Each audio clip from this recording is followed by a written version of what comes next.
This episode is sponsored by Hero Schedule. If your department needs better scheduling software that isn't outdated, clunky, and expensive, Hero Schedule is an easy switch, and they give you a free 30-day trial. Get started at heroschedule.com and click on Try Hero Schedule. Light Touch is a non-medical wellness device designed to support calm, regulation, and more restful sleep in the midst of everyday stress. For first responders and other high-stress professionals, it offers a simple way to support steadier functioning, recovery, and overall well-being. To learn more, check out episode 317 or visit mylighttouch.com. Or to point a gun at somebody or to be punched in the face. Therefore, they don't understand me and they can't help me. I'm not saying that's the ultimate truth, but if somebody hasn't had their warrior archetype initiated, the guys in our profession are like, hey, they don't get it. Therefore, mental health and wellness is not for me. The views and opinions expressed by the host and guests of this show do not represent their employing agency, department, or organization. All information should be regarded as anecdotal, contextual, and educational, and should not be misinterpreted as legal or medical advice. Welcome to Blue Grit Radio, the podcast that explores making better cops for a better community. I'm your host, Eric Tung. I've been an active police officer since 2007. We will dive into the aspects of police culture, health and wellness, leadership, and mindset. You'll hear from experts not only from policing, but all industries as they relate to being our best with purpose, passion, and positivity. Join me as we share stories, lessons, and advice so we can all be better for ourselves, our teams, our families, and our communities.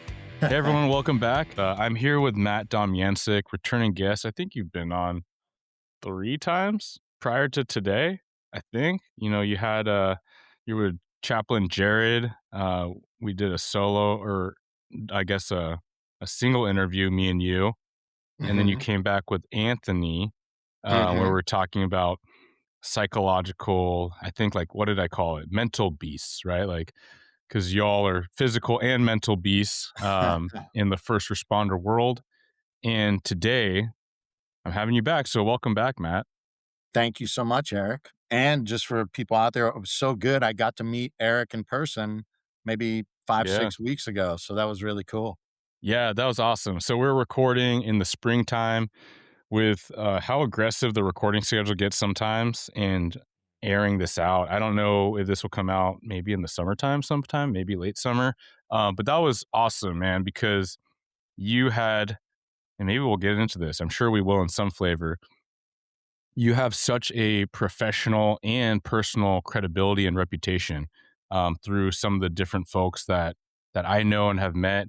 To rewind back for those that don't remember or haven't listened to those episodes, check out Matt's other episodes with me. But you're just such a resource in the space.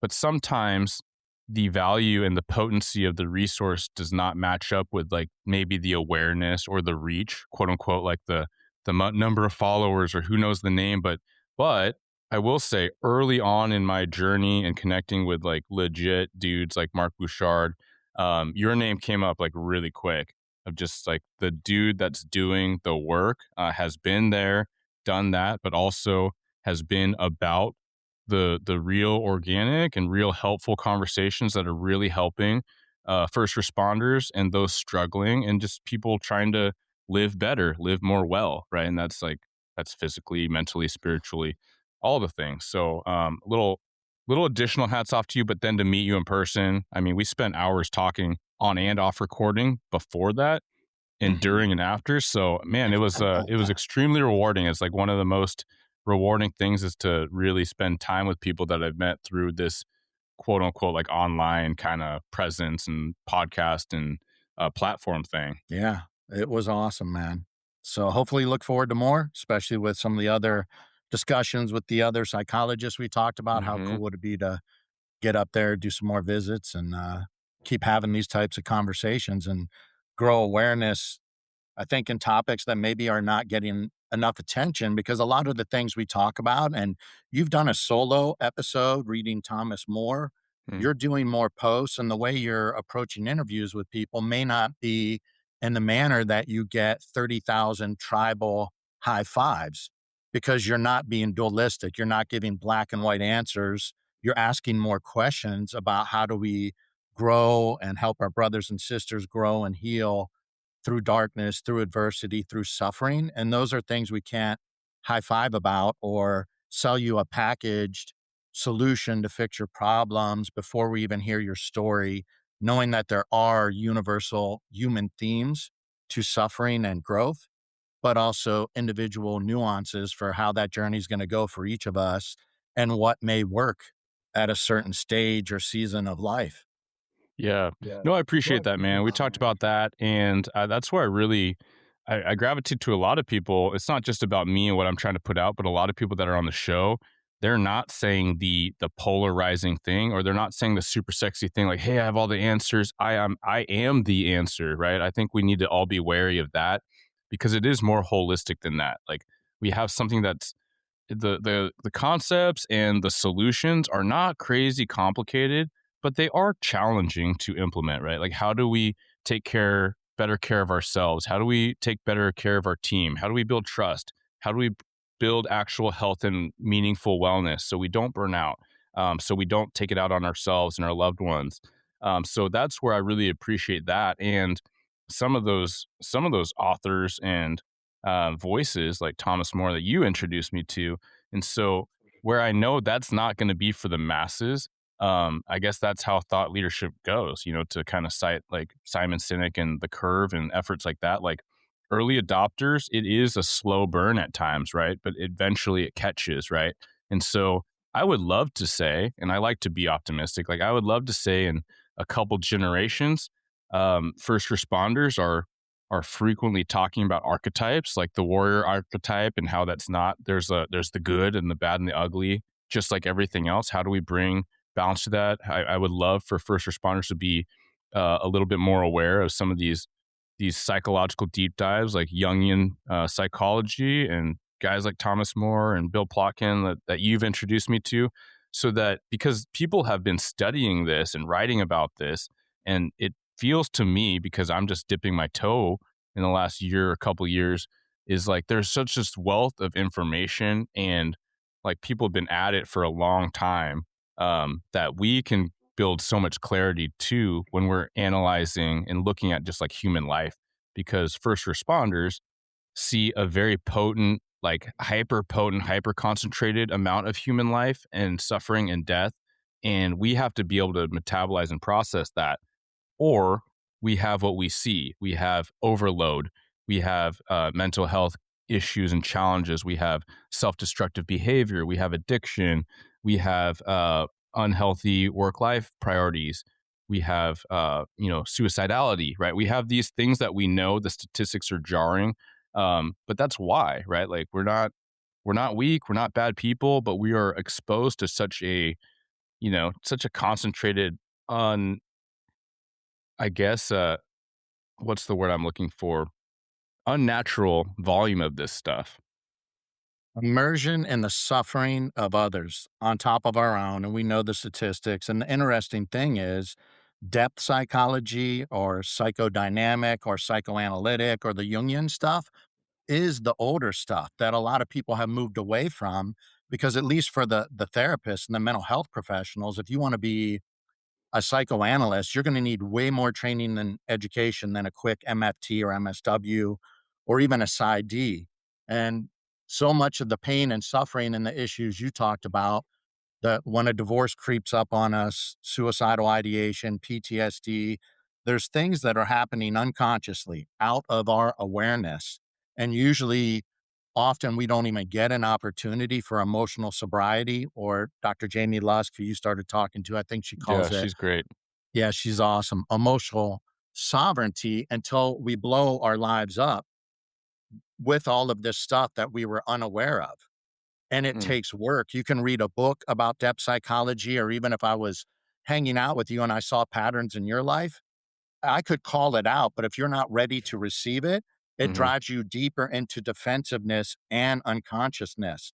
And honestly, a lot of therapists these days are like, for my woman, we were trying to find her someone with a background, psychoanalytic or mm, psychodynamic. And a lot of people she called were like, that's outdated. That doesn't mhm, work anymore. And I've seen over the course of my life, 30 years, it relate a lot, and it interplays. And my introduction was through the contemplative and mystical tradition, because the more you learn about meditation, it, you have to meditate. You don't read more books about the neuroscience of meditation. So meditation, yoga, journaling, different forms of contemplative prayer and spiritual practice, these things all slowly can help you become aware of what's unconscious. So we could look at your aura ring, we've talked about that, or brain waves, and Mhm. you could say, I'm cool as a cucumber. And there are people that say, oh, dude, these cops are thriving, these cops and firefighters, because they do so well at work. Well, that's their comfort zone. That's the doing hard things. Mm. But why are they dying so young? Why are they having stress related illness and disease? And there's unconscious things running the show that they're not aware of. And then to bring it into awareness takes work. Who likes the silent time? Who likes turning off the phone and practicing meditation, mindfulness, or different types of contemplative prayer? Another popular topic out there is the psychedelics, right? And you know Mhm. what psychedelics do is like blowing the doors off of your unconscious. But if you just have a life coach or even a therapist that's not familiar with studying the unconscious, either the symbolism or even the direct trauma that's released sometimes from psychedelics, they may not be able to help you unpack it. Yeah. Yeah, and I love that, part of your presentation, I love that metaphor when you talk about psychedelics, because we're not here to say, like, yes or no, but we are here to say, like, be really responsible, because how a lot of people understand psychedelics in the old school is like, yeah, recreational, drugs, all that. But what I appreciate about how you brought that conversation in is to say that there's, like, clinical efficacy, but to not utilize these tools with a clinician, with a doctor, right? Like with somebody that's informed, is like blowing, like doing an explosive breach and sending in like your rookie cops to go get a third striker, right? Like a warrant subject that's armed to the gills. Whereas if you utilize a clinician, it's more like having a dialed in top tier SWAT team and all the plans and all the contingencies and so on. And so it is about being responsible.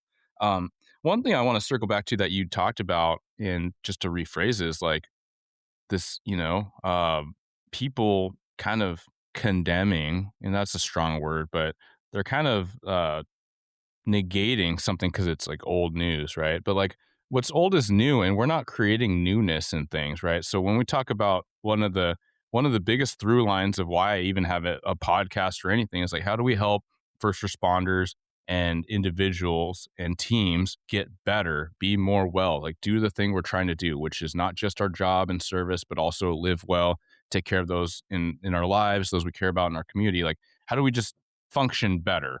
Like that's a very simplified version, and it's through like taking care of ourselves, taking care of others, being healthy, building trust. Like these things are not complicated, right? But we're at the time of this airing, like we're on episode 320, and I'm just one show. There's so many other shows and authors, but we keep like going back and taking bites of the apple because we're trying to quote unquote figure it out. And so that I think that is really where we've talked about this, we've both posted about this, but we get wary when people are like, I have the answer, I have the new greatest solution. We're like, cool, like it might be very valuable. You might be kind of like hitting the refresh button, saying in a different, fresh way that reaches the times and contemporary, generations or whatnot. But there's nothing truly novel, and it is for me and you, I know, to be more constructive and more collaborative. Like, how do we build this like meaningful positivity? Because it shouldn't be about, hey, that doesn't work, this doesn't work. Because honestly, if we're talking about like old versus new, like if Jungian is like old stuff because we're talking about shadow and archetypes, like this stuff has been around since the dawn of man, right? Like we're talking about spirituality, and we're talking about like what our story is, the power of myth and religion and narratives. Well, like you rebrand that and you call that internal family systems, and like that's not, if you zoom way out, like that's not dramatically different than talking about like archetypes, like these like different personas that we carry. Or we talk about like different types of behavioral therapy, like we talk about ACT, is that like really way different than some of the things that other old school psychologists were saying? Like, let's stop focusing on the differences and let's start integrating and seeing like what is the thing that's going to work for us? Like, how do we combine all this and make it matter, make it meaningful, but not like discount other things and just like cast things out because it's not like quote unquote your flavor. Yeah, and that's so true. And a lot of people may not know the roots. So if somebody's studying ACT or CBT and they have no background in these 100 other areas or orientations of psychology or contemplative spirituality or mind body medicine, going back to like Dr. Herbert Benson, Joan Borisenko, John Sarno, and back pain. Like most back pain is stress, it's not a Mm, structural thing. Peter Levine, somatic therapy. A truth is a truth is a truth. And a lot of people may just not be aware of these things. And so they're framing it in their vernacular. And I think about one of my best friends, Russ DeRosa, has been the head strength coach of Boston College for maybe 25 years now on the hockey team, pretty good hockey program. We coached at Yale together. And so many of these guys going to the NHL will come to him sometimes. I saw this workout on TikTok. I saw this guy doing this on Instagram. And he's like, listen, Olympic lifting and structural lifts like squat, bench, RDL, overhead press, sprints, plyometrics, sled work. This is what works. When you're looking at Olympic athletes that are splitting hairs and all have the same like genetics, they're still doing power clean, snatch, plyometrics, squats, and deadlifts. And Russ is like, hey, these guys want dessert. They want the cute stuff. So should I mm, take away the main course to give them more Snickers and dessert? mm. Because that's what looks cute online. And I think that applies to a lot of things when it comes to mental health and spirituality as well. Can you take some of the basic fundamentals that we know work, the squat, the deadlift, the bench, and implement it into your life with some form of consistency, and you will see benefit? So pick your flavor of meditation, mindfulness, silence, contemplative prayer, mindful movement, yoga, tai chi, qigong, and you start doing that more, if you find a culturally competent and trauma informed therapist or a spiritual director, which a lot of Mhm. people aren't familiar with, or a real trained chaplain, and listen to the chaplain episode to realize most first responder chaplains aren't even trained as chaplains, but you find somebody to share your story with. You do some type of self regulation to calm down your parasympathetic nervous system, and then you do some type of self reflection alone in silence. And then with a trusted peer, mentor, or elder, you can start gaining consciousness on parts of your life story that you're not aware of. Yeah, and so to recap that, what I'm hearing is like to make a metaphor, right? When we're talking about up leveling, people see this like new crazy, like it's very sexy, it's very exciting, but like you see this advanced, workout move, right? Something like that. But someone that just needs to do a little bit more, like getting off their butt and getting off the couch, like they could probably just start walking uphill, putting like 20 pounds in a backpack and walking around the neighborhood. They could start doing some body weight squats and some push-ups, some planks, some pull-ups, like, rows. But they're looking at like this crazy like ladder agility drill, where they're throwing a ball against the wall and they're catching it and they're on one foot. And like, no, that's gonna get you messed up. And that's like you are moving these little hairs. It's almost like and to kind of go back more to your example, it's let's focus on let's focus on the main course, not the dessert. Then that makes me Hmm. think about like, yeah, like let's not talk about nootropics and like the $200 of supplements to help your cognitive abilities if you're not sleeping adequately, if you're not Hmm. down regulating and doing a little bit of breath work, which can get complicated, but like, no, let's just like walk around or sit quietly and just focus on deep nasal breathing, like diaphragmatic breathing. If you're not doing things like that, if you're not walking around the neighborhood, if you're not turning off your screen and sitting in quiet, then let's not talk about the nootropics that are costing you $200 a month or a week, because a lot of our maybe we'll go into this because we've been going all over the place, but maybe that goes to our like hard charging warrior archetype to like do more, do better, do like perform. Then part of me wants to do two a days sleep 5 hours and take all the supplements to help me, but not like focusing on the basics. Yeah.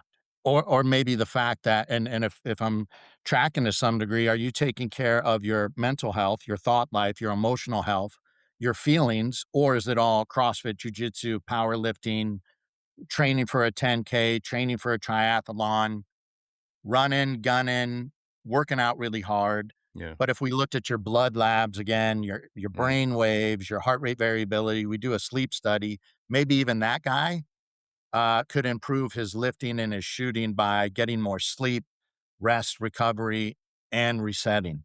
mhm. Yep. And I think that you should lean in, or we have an opportunity to lean in when we see, let's just say, people north of 50 or 60 that are very well, like they're physically healthy, they're they're emotionally regulated, they're successful in career and family. Like a lot of times these are the really quiet people that we might have in our circles or departments or in our neighborhood, and spend more time with them, ask them more questions and ask them to get little snippets of their life, like how did they manage their day and their stress and things like that. Because I would venture to guess, I would bet money that a lot of them do focus on intentional time. They do have a means to offload their stress and their thoughts. They probably talk to somebody or somebodies. They probably do something meditative in concept, like walking or journaling or gardening, right? So like when Mhm. people hear these words like meditation, like don't get put off by the thing. Like they probably do things like this that are generally simple. They probably eat real food, right? It doesn't have to be a dogmatic, crazy diet, right? So think about those folks and look to those folks when we're trying to provide example to ourselves or the model. Because what you said, and we've talked about this before, but like the like hyper focused performers, high performing, high pressure people. Um, I I do tend to be there, and that's something that's like a work in progress. But I was the guy that was underslept, overstressed. These are like canine days. I was sleeping, I was working nights and sleeping less than 6 hours a night or a morning, typically. Usually it was closer to 5. And I would just caffeinate aggressively until I had the buzziness to go do a fasted workout. And I was doing like commonly like 2 a days because that just mind over matter. And we were just messaging about this like on LinkedIn, but like, yeah, mind over matter.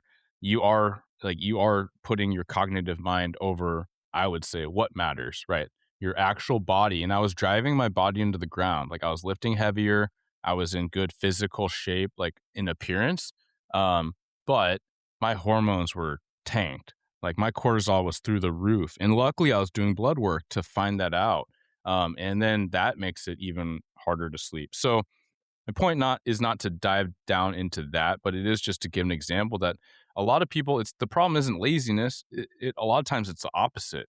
But like, what is the main goal, and then how do we work it back? So yeah, I'd love your thoughts, and maybe we can just. We were about 20 minutes in. One of the ideas was to attack um, in analysis, like the warrior archetype. Like, what does that mean? Because there's so much like warrior versus guardian in word choice and verbiage, but no, we're talking about like Mhm. the old school, like analyzing archetypes, and like what does the warrior mean to what many would recognize as a warrior type culture in first responders, but specifically police and military. Well, Joseph Burgundy was supposed to be on here with He us to dive was. He's a into busy it man. Yeah. academically. Hmm. And Father Jim Clark and also Dr. John Becknell, there are other guys maybe we'll have on in the future that can dive deeper into the technical aspects of it. But the warrior archetype is often a part of us, again, that we may not be aware of, but definitely athletes, military, first responders, very competitive men.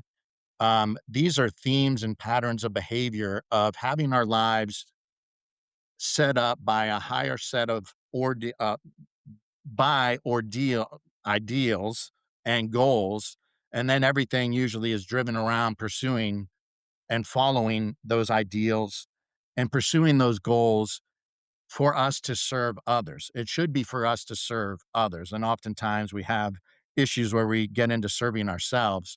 And when you're younger, yes, learning how to build a healthy ego container and build a resume and build work capacity and challenge yourself and take risks. These things are important when you're younger. And maybe there's a lot of people in the younger generations that don't have a lot of responsibility, accountability, and work ethic. And we're not teaching people how to grind and how to hustle. But what happens is, especially as a first responder, you're going to be exposed to so much suffering and adversity and things that are actually out of your control that you can't manage on calls.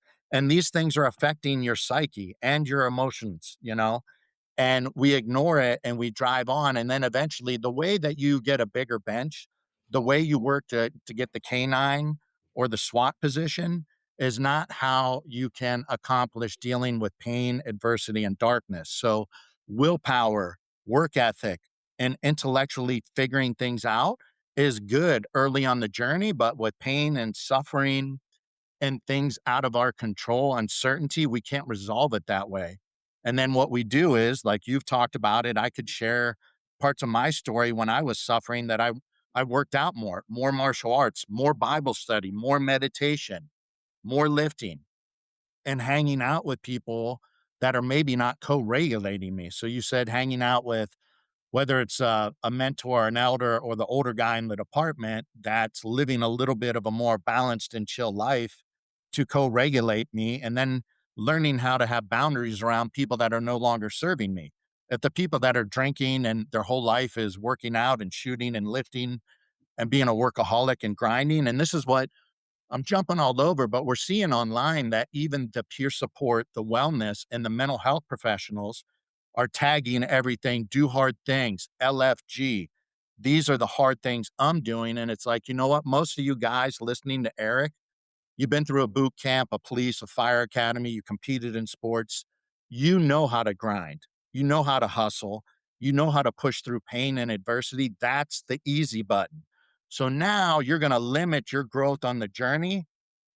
And on the surface, it looks good. You're obsessing over your paleo, your keto, your carnivore, you're Mhm. lifting and you're running and devoting more hours to work, and you're neglecting your thoughts and your feelings and your spouse and your children, and slowing down and taking the foot off the gas enough and turning the engine off so everything cools down, and then you can run a diagnostics. And for us, if we don't ever slow down and take the foot off the gas, we're never going to be aware of unconsciously what's running the show. So yeah, you look like you're great, but your labs, your aura ring says no good. And if we did neurofeedback and EEG, your brain's super active and you are not having alpha theta crossovers processing unconscious material.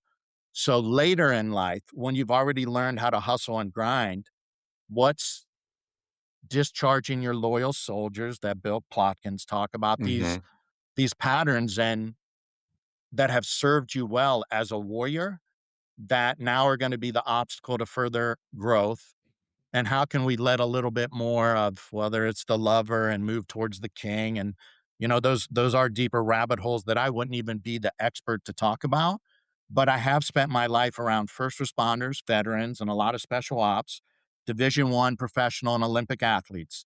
Mhm. And every one of us at some point, the thoroughbreds, has a hard time because we don't have other people role modeling or talking about nervous system regulation. What's going on unconsciously? Are you doing oil changes and tire rotations? Are you looking at your HRV and your blood work? So the science even backs up, if this is making sense, Yeah. the depth psychology. There's things going on under the hood, or if you can find therapists that do somatic therapy, and you got to address the body. And now people are arguing about Bessel van der Kolk's book, The Body Keeps the Score, is not technically correct. I'll just say, thank God that his book was popular enough to bring awareness to you just can't address things cognitively. Yeah, yeah, you said a lot, and I'm gonna try to kind of work through some of the main prongs that I heard that I think will help the listeners, regardless of where they're at, because we have a span of listeners, span of life and job experience, and then also some people kind of learning more aggressively about wellness through the show, and then other people that are like avid practitioners of what you want to call wellness. But it is to say that, yes, there's one thing, very few things are like quote unquote bad. And so the warrior archetype is absolutely not bad. There's so much that's good, right? It's like it is that work ethic. It is that putting others in front of yourself, right? Like that sacrifice as a protector, right? There's that literal type of warrior that is a job that a lot of people listening in do or did. And then when you're talking about loyal soldiers, it's recognizing like a metaphor that like, hey, that personality trait like served you well, right? It took care of you, it kept you safe, it made you attentive, made you perform, it made you dialed in. You got the specialties, you got the promotion, right? That grind warrior Mhm. culture kind of, right? But it is to say that it's not the right tool for every problem. It's not the right or the most appropriate thing. You can't just, if we're wanting to build a holistic, meaningful life, it's the opinion that that's not going to carry you all the way through. You need, as you mentioned, the lover, right? You need compassion, you need relationships, right? So I can't put on my warrior hat and be successful at home if it's 100% warrior, right? I can be successful if I hear a bump in the night and I pop out and I grab, like get to my safe, or I grab like a lead pipe, like the one I used to keep under my bed, right? Like that's successful. Like put the warrior hat on full blast at that moment. But then if I woke up my daughter and she's terrified and there's no bump, there's nothing out there, I got to take that Mhm. hat off, right? I got to put on the lover hat and be like, hey, babe, it's okay. It's sweet. It's okay. There's nothing out there, right? And so hopefully that example paints the picture like we need all of these things and we need to be able to carry them and balance them and move that dimmer switch, right? Or sometimes the light switch in the right moments. Mhm. Um, and then even in our work, like this is where we get a lot of toxic culture, and it's not like the buzzword, like people are like, oh, he's talking about toxicity, but just like, let's just call it people being a-holes to each other at work.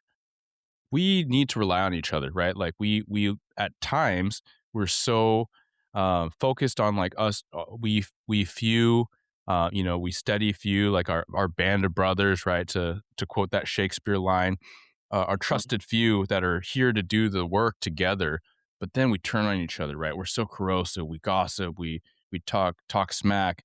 But come on, like we need to be about each other, so it's not just warrior hat all the time.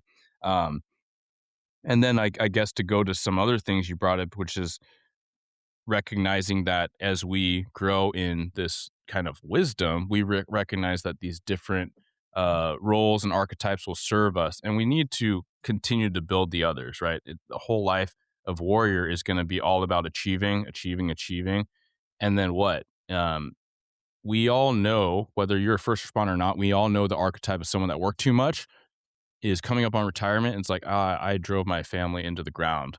Right. And there might be Mhm. literal proof of that. Like you might be alone, your kids don't talk to you. And I'm not trying to disparage. This is just a version of a life that a lot of us know. And we should feel compassionate to that. But we should also Mhm. learn from that and see what is the final thing that we're trying to work toward. And it's not to be the canine officer and get the spot and catch all the bad guys. Like that's a chapter of my life I'm very proud of, but that's not the goal of my life. The goal of my life was to serve and build meaningful relationships and be a good person in a good society, right? That's my goal, to put it that way. Beautiful. Yeah, I think that makes a lot of sense and takes a lot of my babble and hopefully puts it in a framework that people can hear. And for the younger people out there, or younger, it's not an age thing. But if you're like, I don't want to, I'm not thinking about all this right now because I'm still single and I haven't made the gang or the narcs or whatever my goal is. Hey, if you want a bigger bench, a better runtime, or higher testosterone levels, if you train the parasympathetic nervous system, if you take time to go do, a monthly massage and float tank. The things that you can pull levers for performance enhancement, these then become the anchors for the storm when actually you did get married, you have kids, you get hurt, you can't be on SWAT anymore, or you just realize there's more important things in life than making arrests or making money. And then if life is falling apart and you're like, let me try to eat better, learn how to work out, share my feelings with another man or with a therapist or a spiritual director, those things are going to be so much harder to do in crisis. So even if this sounds like BS to you, I can prove to you scientifically, and if there's some guy out there like BS, contact me offline, and we can talk what I've done with elite athletes or even with myself, the mistakes I've made pushing too hard, wishing I did more recovery, you Mm, know? yeah. So you can improve your performance on the job and in the gym, and then those things become habits and lifestyle patterns that you've developed to help you navigate the storms where you cannot control or outwork or intellectually figure it out. At some point, that's coming for all of our lives, whether people will admit it or not. And oftentimes, we're not prepared. We don't want to accept it. And we're used to being able to figure out how getting what we want. Yeah, there's a couple things I want to kind of zoom in on. And one is that, yes, thank you for illustrating like selling the why. Like, why does this matter? And to the younger guy or gal that's like, no, I'm trying to get on that hard charging, very physical or very demanding work role. So I got to put in the hours training. I got to put in the volunteer overtime hours to work with that unit. Like, yes, we're not saying don't do that, but also any expert, because I spent countless hours listening to them in my early dive into fitness. So it's not me saying it, it's me paraphrasing like every coach or doctor or strength, like power lifter. The growth comes in the rest, right? In the recovery and the fuel, right? And so if you're like a younger me that thinks that you can look up some different powerlifting workout splits and game it and reduce the rest time and push the percentage, right? Like increasing your the rate of exertion, all these things that I was trying to just mess with because I'm like, well, mind over matter. I can like this is for a common person. Like I've been working really hard, so I can do more than a common person. Like then you're gonna get hurt, right? Because you're Mhm. ignoring the experience. If you go and I'm not a BJJ guy. I dabbled for a little bit, so I want to be clear about that. I'm not trying to be a poser, but if we learn from the experts, like people that run really great gyms, really good masters of DT, defensive tactics, like martial arts, like and you please, I do want you to chime in on this, Matt. But like, if someone just loves their new gym and they want to go like 3, 4, 5 times a week, then there's probably going to be an awareness like, hey, you got to toggle it down. Like you're not like it's a classic white belt that goes in there like flailing. Like no, you're going to hurt yourself. Like you can train that much, but like be there in the movement, in the flow, right? Not to Mhm. not to try to win everything, but no, like you're just there to like learn the movements and toggle down your intensity so that you can do the volume. Um, so I just want people to hear that, but I also kind of want people to hear we're not saying it's bad to like get out there and say, "Hey, let's go and like post a workout video." But the point is that might not be the right tone for a lot of where our first responders are at. Because as you Mhm. to circle back to what you said much earlier was like you've been there, you've done the boot camp, you know what that's like. And so maybe for the place in life you're at, a different approach is what's going to be helpful. To not overemphasize the warrior archetype, because if people are saying these things, are they really speaking the right language to be understood by those that don't feel a connection point to some of these quote unquote influencers out there? And that's another big topic we've talked about a lot, and I would love Father Jim to dive deeper into it. But initiations, has somebody really had an experience of initiating their quote warrior archetype? And so this is another problem with people, athletes, veterans, first responders, is if everybody, that's absolute, and I shouldn't use that. If a lot of the quote influencers or our mental health providers and our peer support and our chaplains and the wellness coordinators or speakers are people that perception wise, without knowing all of their different stories, guys look at them and there's no way that person understands what it's like to go through a college football camp or Mm, train for a jujitsu tournament or to point a gun at somebody or to be punched in the face. mm, Therefore, they don't understand me and they can't help me. I'm not saying that's the ultimate truth, but if somebody hasn't had their warrior archetype initiated, the guys in our profession are like, hey, they don't get it. Therefore, mental health and wellness is not for me. It's for the soft, the weak, and the woo woo. And And that's why I also think a lot of the messaging is leaving out the high functioning patrol, canine SWAT, supervisors that care a lot and put the gas pedal to the floor because they see people that they perceive as not being real warriors or go getters or thoroughbreds talking about LFG and do this and do that. And so it stigmatizes it still for the soft and the weak, if that makes sense. From interviews to jail calls, Ditto Transcripts delivers fast, confidential, and court ready transcription for law enforcement agencies. Ditto is CJIS compliant and is already working with agencies all over the U.S., including the Washington State Patrol and the National Park Service Investigations Unit. Get started now at dittotranscripts.com. That's dittotranscripts.com. To hear details about all the applications of Ditto Transcripts and exactly why this is a key solution for your organization's workload issues, check out episode 232. You train for the threats you can see, but what about the ones you can't? United Diagnostic Services brings hospital-grade diagnostic technology directly to first responder agencies, making early detection of cardiovascular disease and cancer more accessible than ever. UDS provides comprehensive early detection programs using advanced ultrasound, CT calcium scoring, stress echoes, and innovative blood panels to identify potential health risks long before symptoms appear. It's proactive, on-site, and built specifically for those who serve. Early detection saves lives and careers. Learn more at udshealth.com. Yeah, for sure. And so I guess here's kind of how I'm picturing in my mind. So bear with me as I sift through this. It's like what we said earlier and what I said earlier is like being wary of the person that says that they have like the answer. And so a lot of my show and my true belief is we need to focus less on othering. So here's what I mean in balancing that. It's not helpful when we're like, hey, you're just a clinician, you don't know.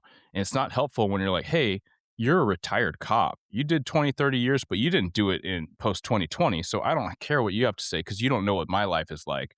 Or, hey, you're admin now. And so you don't know what it's like on the streets.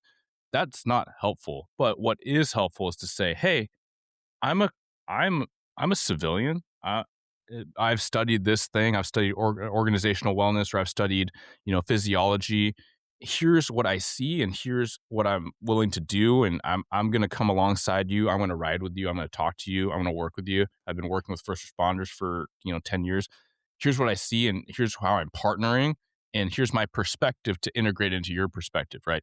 Or to be a clinician, like mental health worker, that's like, hey, I've never been a firefighter. I've never worked EMS, but I have worked in youth suicidality, and I'm now working with cops and first responders and trying to address mental health issues, depression, suicidal ideations. This is where I care. This is what I know, and this is what I see. Right. So it's to say like where you're coming from and what you're offering. What is what is not helpful is like you are the end all be all. You get it. Like you've worked with first responders and veterans. You understand warriors better than everyone, so like you need to be appreciated and listened to, and ignore all the others, because it's a paraphrase, but we're seeing some voices like that, and like that is not the way. And to add on what I'm saying to what you are offering, because we talked about this before too, is like if there's a struggling first responder, a detective that's seen and heard too many things and hears that person, that voice say, hey, I understand the warrior archetype. I understand what you're going through. And you're like, I don't really resonate with that person. So I guess I'm alone. I guess I'm alone in this because if you're the answer and I don't, yeah, you're not credible to me. I don't understand what you're saying, that you're not speaking my language. What you're saying is not how I'm feeling. Then I guess I'm on my own. That's what we're wary of, me and Matt. And so I want you to kind of chime in. And am I phrasing that the right way? Because it's kind of an iteration of what we talked about before. I think you're phrasing it the right way, and there's a couple things to talk about.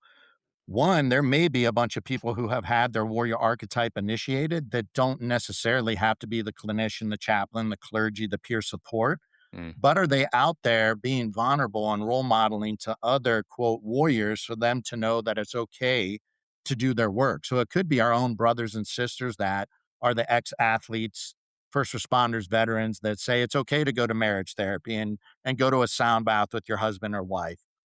And then at some point, I've told you this, like I would never neglect civilians. My strength and conditioning mentors, like Russ DeRosa and Steve Plisk and Nick O'Brien and Ken Vick, I could go down.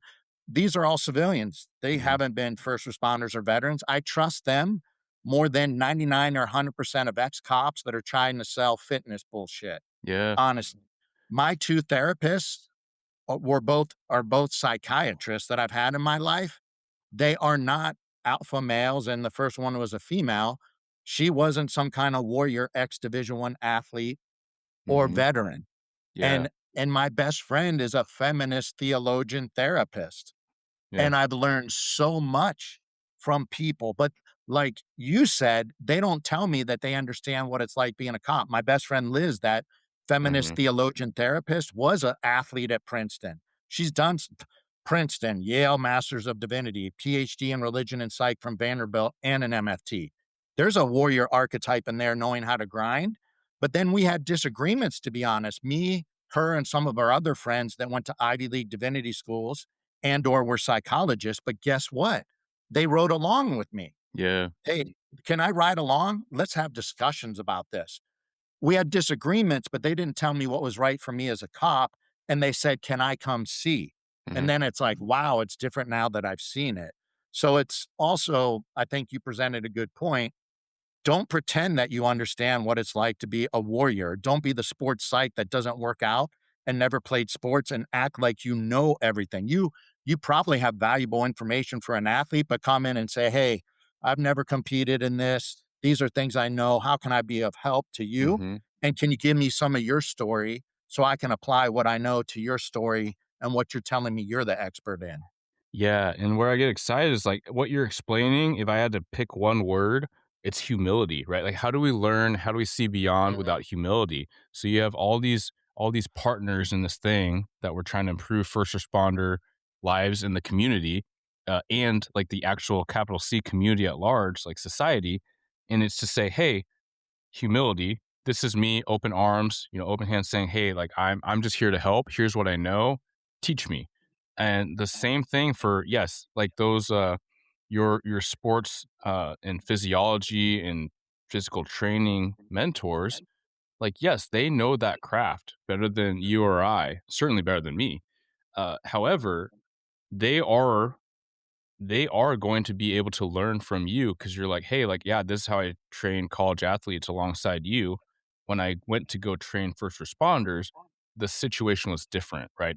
Their physiology is different. Their stress loads are different. Their like, they're older. They're carrying all this gear. They're sitting all the time. Like, it's different, right? So then you put the humility hat on. You're like, cool, teach me, and let's find the solution. So just like, man, and this is what's popping up in mind, like I feel grateful to be involved with the Curve, like the nonprofit, to help move policing in a positive way with like forward thinking leadership, right? Founded by Simon Sinek, and a lot of people be like, he doesn't know anything about police, right? So how am I going to learn police leadership? It's like he's written so many books on leadership. He's studied leadership. He's consulting. He runs this business on leadership. He knows a lot of leadership. So we have a lot we can learn from reading his books and hearing him speak. At the same time, with the Curve, he connected with all these chiefs to learn policing. He's like, how are you feeling? Like, what are you seeing? What are your challenges? What are your sticking points?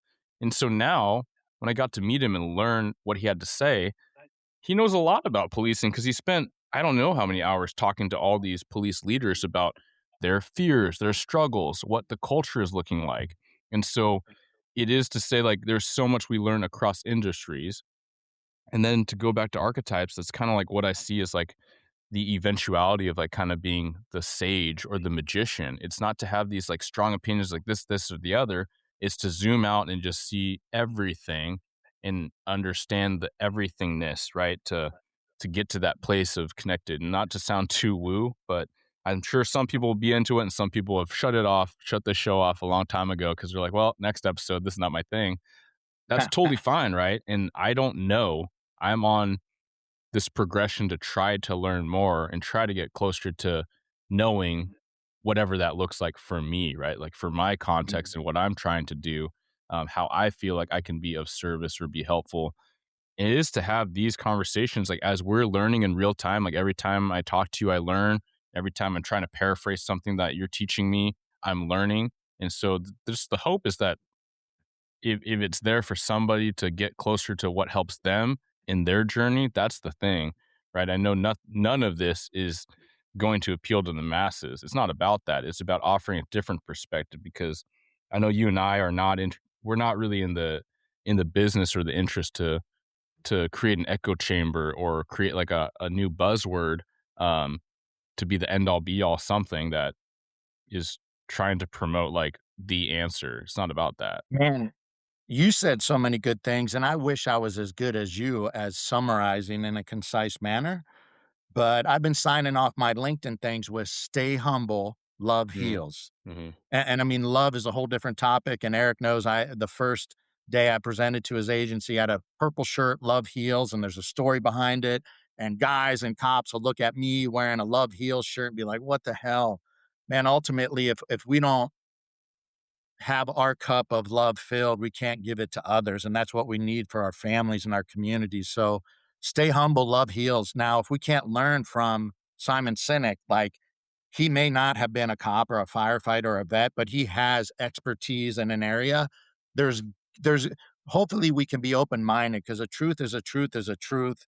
And he has a truth that I may not be aware of or that I can apply to my circumstances. Yeah. And if I get angry and I reject him, and we're seeing this in the mental health and wellness police world, Hmm. people are angry, posting online verbally or videos, Hmm. very mad at the other, and it's other people in the mental health and wellness space. And that's talking about the unconscious. It's asking for the what's up with them to be so angry at the other that's in an aligned mission. And then even for me, Eric, somebody irritates me or somebody irritates you, it's what is there in that for me to learn? Why am I letting them irritate me so Hmm. much? That Yep. says something about me. So Yep. there's even a lesson for me to look at and shadow. Shadow in this Yep. world is the unowned or the disowned or the rejected aspects of ourselves that can get irritated Hmm. when somebody else is displaying something that may relate to us that we haven't faced the music with. And then some of the anger towards others, whether it's us or the people we see yelling about their competitors, essentially. Hmm. But then they're saying their beliefs are exactly the same as that person that they're mad at. And whether they're making more money or because they're a civilian or because they're retired, pick the reasons that they're supposedly not valid, Hmm. even though you guys are probably guys and girls are sharing the same message. That can be projection. They Yes. are unaware Yeah.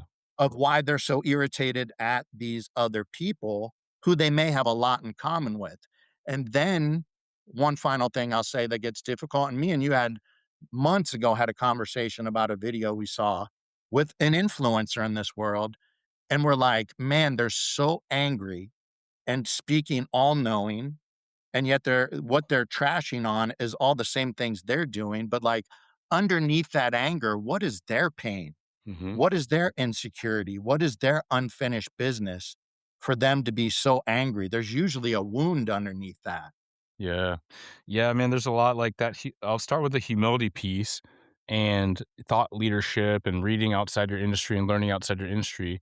Like I was recently I was doing like a coaching session with a guy who's getting ready to test and like his interview. And I learned more about him. He's been overseas, a ton of different countries doing mission work. And then kind of after or like at the end of our call, I was like, hey, tell me about how you navigate you must have been in some really sketchy situations with regard to third world nations and different communities and religious groups that were not about what you're about, right? Like how did you navigate that, like that adversity? How do you navigate the fear with your group, right? The tension, like political or religious tension in conflict areas. And I was genuinely curious as well as helping him recognize that's the stuff, man. Like if you're going out doing this service oriented work, like there's gonna be conflict and tension. How do you navigate that? How did you? He's talking about how he's focused on his purpose and he was diplomatic, right? He reached out to locals and like local leaders to say, hey, here's what we're here for, kind of like reaching the hand out, like offering relationship, not not being imposing, being very like compromising. And I was like, dude, like, I hope you realize like that's all the stuff that we want cops to be. But in that selfish ask of him, like hybrid, right? Like I'm helping him recognize how he can just smash his interviews. But I was like, yes, that's exactly what I'm trying to think about when I'm in a tense situation, a community member uh, complaining, something like that. If I can learn from this gentleman who's been in these international situations that I've never been in, right? But I can learn from that and apply it to what I'm trying to do in my life and my work. Um, and then the shadow projection. I don't want to rip the. I'm glad you teased it because I was what you were saying. I'm glad you said it and labeled it, but that is really where we are going to return when we get Dr. Joseph Burgandy on here. But it is to say when you see somebody that just, oh man, like that person, like they just get under your skin, like you can't stand what they're saying and how they're saying it, the humility piece being like, what can I learn from them? Or why does this make me so upset? And the idea of the projection is like, there's the part of you inside, and maybe you've mitigated it and you work around it and you kind of work through and beyond it, but like there is a part of you that is that. And so to try to remove that like biting judgment of others and ask yourself, why does this bother me? Why am I so put off or so upset? And what can you learn about yourself and remove that judgment and get to like a place of peace? So that's kind of my maybe my explanation of that, and that's what I hope people kind of chew on if they're not familiar with these concepts. Like look it up, do a little bit of light reading, and yeah, think about how you can bring that to your work, right? And I think that's very prevalent in our culture, our hard charging, high pressure, self pressure of development and performance is to judge others. That guy's lazy. This person's a slouch. Okay, is there a part of you that you are kind of that you've suppressed? Where can you how can you process this to find more grace for them Yeah. and yourself? um but yeah, Mhm. man, I'm wondering if I want to get your thoughts on that, and we'll find a way to kind of bring the conversation back around to close, as we come up on the hour. Okay. Well, so what I'll share is because sometimes as people learn about quote shadow and projection, it's not something that like a light bulb goes off and then you totally grasp, even if you were to go read a couple books on it, and then in your interactions, oh, I see this is their shadow, this is my shadow, this is them projecting. I like what you said about stay humble and continue to learn, even if somebody irritates you. I'll laugh. Could have been 5 years ago with my woman as I'm sharing these things with her. Something happened in a restaurant, and she was irritated at the way the service was. And then she's like, "Oh, Matt, maybe I'm projecting, maybe blah blah blah," because she had irritable feelings. I'm like, "Babe, what they did was inappropriate. It was wrong, and it's normal to be irritated." A lot of times, projection is when it's an overreaction. Say Mm, 4 of us are hanging out and we hear a politician speak, which they're very good at stirring people up, or the yeah. media. Hmm. And 3 out of 4 of us are like, that guy's an asshole. Then we go back to talking about the football game Yeah. we watch. But a fourth person can't let it go. Oh yeah, yeah. Like, they're stirred. That might be like, for all of us, can we learn a lesson? Hey, I don't wanna be an asshole like that. It's not effective for the supervisor to say that to us. So, if I ever become a supervisor, lesson learned. There's some humility. But the other person that can't let it go, and then they go drink because of it, then they go bitch to their wife about it, that might be more, why do you Mm. have such an overreaction to this person? And there may be something unowned in you that they're reminding you of. And That's a again, good, yeah, differentiation. but we all have it, whether it's a projection or not, or touching our shadow or not. If we have self worth and self confidence, we should not have to trash the other. So when we are trashing the other, it's usually something to do with our self worth, our self confidence, and wounds we have. As we grow up emotionally, psychologically, and spiritually, the grace you talked about, the empathy, and seeing the universal human themes that man, I may not want to spend time with that person because it can drag me down, but I feel bad that there's obviously some unhealed wound in them. And also the quote that I use in my presentations with there's longer stories behind it, but those who are strong can afford to be gentle. If you're the shit as a cop or a detective or in your lifting or in your running, why would you have to bash someone else and their Right. lifting or their running or their Hmm. detective work? Even if it's somebody quote that is an asshole and you don't like, well, they did some good work on that case, or that was a nice play. Like I can still affirm the things that are factual and legitimate versus getting emotional. But that takes work for all of us for the rest of our lives. And I think that's part of the point too. If you want to get abs in a 315 bench and you've never had it, you're going to dial in sleep hygiene, nutrition, and your lifting. And I've used this before for those that haven't heard it.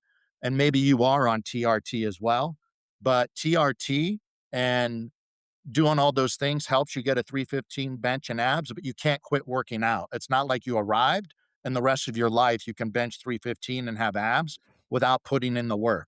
Our psyche, our head, our thought life, our heart, it's going to be constant gardening. We're going to have to keep tilling the soil and planting new seeds and watering old ones and maybe pulling out weeds that shouldn't be there once we recognize that's not a flower, that's a weed that's preventing further growth. Yeah. Yeah. And I hope I don't deviate too much with this, but as you're talking about like that benching 315, it's a metaphor back to like the warrior archetype, right? Like something awesome got us this far, but now we have a different place to go, then we need to utilize a different tool. And I think I've told this story before on this podcast, but like it's that archetype of like the older dude, let's say middle-aged and or older, that gets up on the bench and spends like 30, 40 minutes warming up and like wrapping his elbows and his wrists and like, putting his like, his weight belt on to bench 315, one or three times or whatever, right? Like I remember seeing that guy at the big box gym when I was younger, uh, once a week roughly, and he would work up to that. It would take about, 30, 40 minutes to work up to that. And someone would slap him on the back, hey, nice job. And like I'm not making a judgment at him, but I'm applying like if that were me, at a certain point, you're not going to be doing the 315 anymore. Like you need all this assistance, you need all this buildup, you need all these belts and tools and things. Like at a certain point, like your body is just not going to do it. Like it appeared to me is not going to do that. And so what else can fitness look like? It can look like a million different things where you actually would probably be feeling and moving better. So at a certain point, like checking the ego to say, hey, I've been the 315 guy for a long time. I'm pretty proud of it. Damn proud of it. It took a lot of work to get there. Um, but I'm going to be the shoulder mobility guy, in this next phase of life. And to me, that's kind of like, okay, I don't need to be the warrior. I can be the king and maybe the magician one day. And so I think like the closer I can get to that, just offering like my perspective, like it's helped me kind of navigate the world with a little bit less angst, a little bit less judgment, a little bit less like pointing the finger and being like the F is up with that guy or that entity or that organization or that society. Like I'm just trying to do my best. Um, and I think we could all use that simpler reminder, like just try to do your best, try to help people a little bit gentler, starting with you, right? Going back to the shadow. Yeah. Man, I love that. And you never shared that in any of our conversation. You shared that guy, Mm, but I love how you switched it. Dude, is my identity and self-worth and benching 315, or now I'm doing shoulder mobility and I'm doing some cardio to lower my blood pressure and I can go home and play with my kids. So instead of a half hour to bench 315, I did the mobility and I did some cardio and then I sat in the sauna and I'm going to live longer for it. yeah. Yeah, and I find myself being happier. Like, that's great, right? Man, Matt, this has been fantastic. It's not the original script, a doctor, but we'll have him back on, and I loved it. I know that some people will love it, and some people might be like, "Oh, that was a lot." But I invite you to continue, kind of diving deep back and looking at some of Matt's other conversations where he does talk a lot more about his background and his peer support building wellness programs, his time as a cop, SWAT, and his journey. So, anything else in closing, Matt? No, man, I always enjoy it. And again, if you're somebody out there that's younger and I'm not into this, let some of these things just be an awareness for when life gets hard, and smashing it with a hammer no longer works. I'm not figuring this out intellectually. I can't outwork the problem. Maybe I need a tune up. Maybe I need to peek under the hood and do some diagnostics and do an oil change. And for other people out there, this is what I deal with all the time. So I know this isn't foreign. You're not, and I didn't use this, I think, when I spoke at your agency, nor would I say these words when I'm in an official capacity. But this is what guys say. If I share my story, if I get in touch with my feelings, if I'm vulnerable at all, and I'm not focused on the 315 bench anymore, well, then I'm a bitch, crazy, weak, or broken. And that is not the case. You can still be an alpha male and strong and focus on other areas of your life. And if you do have drama at home or in the back of your head and you're unconscious, it is taking away from your lifting and your fighting and your shooting and your productivity at work. So you can invest in these other areas and still be more of a warrior. And you can balance that warrior with the lover and be moving towards the king that Eric's talking about. And you'll know when you've had exposure to a king, a mentor, an elder, when it's no longer about them promoting themselves and self-disclosing their 315 bench, or how long they stayed in at a certain temperature in the cold plunge, or whatever it is. They're going to ask about what's going on in your life, and they're going to affirm your success and your accomplishments. And I think a real elder, a mentor, is somebody that when they meet success or suffering, it does make them more grateful and humble to have encountered both of those and look for what lessons they can learn. So if your life is dark and hard and painful right now, there's lessons to be learned from it. And as you learn those lessons, the load will get a little lighter and you're not going to see the lessons until it's in the rearview mirror. Please reach out to Eric or me or any type of brother or organization out there, or your peer support, mental health and chaplains, if you trust them. If not, find somebody you can trust and start sharing your story with them. Yeah. Well, thank you so much, Matt. Man, we covered a lot of ground. Please tell folks where they can find you and get in contact. The website's tacticalchaplain.com, Instagram, Thin Blue Line Spirituality, and The Tactical Chaplain, and LinkedIn, Matt Domyancic, and I'm sure my spelling's on here. Yeah, absolutely. Well, thank you again, Matt. So it was a pleasure. Likewise, Eric.